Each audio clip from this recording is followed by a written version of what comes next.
মসজিদের মুষ্টির চাল খেয়ে জীবনযাপন করছেন বৃদ্ধ দম্পতি। মসজিদ কমিটির সম্মতিতে প্রতি সপ্তাহে একদিন পুরো এলাকা থেকে মুষ্টির চাল সংগ্রহ করেন ৭৫ বছর বয়সী বৃদ্ধ রেফাজ উদ্দিন। বয়সের ভারে নুয়ে পড়লেও পেটের দায়ে পুরো গ্রাম পায়ে হাঁটতে হয় তার।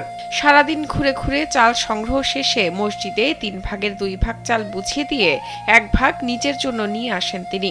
সেই চালেই চলে এই অসহায় বৃদ্ধ ও তার স্ত্রীর সংসার। মসজিদে চাউল তোলে, বাড়ি বাড়ি চাউল দিলে তাক কিছু দেওয়া হয়, ওই দিয়ে মানে যে কোনো মতো ভাবে সংসার চালায় আর কি। এটা আমাদের কমিটি থেকে সিদ্ধান্ত হয়েছে প্রতি সপ্তাহে মুষ্টি উঠায়া ৩ ভাগ করে উনি ১ ভাগ নেবে আর ২ ভাগ মসজিদে থাকবে। গ্রামবাসী জানান রেফাজ উদ্দিনের ৫ মেয়ে, যেটুকু জমি ছিল সব বিক্রি করে ৫ মেয়েকে বিয়ে দিয়েছেন। এখন অসুস্থ স্ত্রী ছাড়া কেউ নেই তার পাশে। মেয়েরা কখনো টাকা পয়সা দিলে বাজার করতে পারেন, এছাড়া শাক পাতা তুলেই চলে খাবার দাবার। মাছ মাংস কবে খেয়েছেন বলতে পারেন না বৃদ্ধ।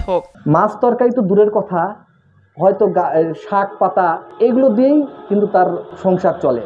তারপরে যে কোনো কোনো সময় হাঁটতেও পারে না, এই যে লাঠি না যখন আসছে আবার হয়তো অনেক সময় এইটা পেলে উত্তর পারব না। সিরাজগঞ্জের কামারখন্দ উপজেলার জামতুল ইউনিয়নের নান্দিনা মধু গ্রামে বাস রেফাজ উদ্দিনের। মাত্র ৩ শতক জায়গার উপরে একটি টিনের জীর্ণ শীর্ণ ঘরে বাস করেন অসহায় রেফাজ ও তার স্ত্রী।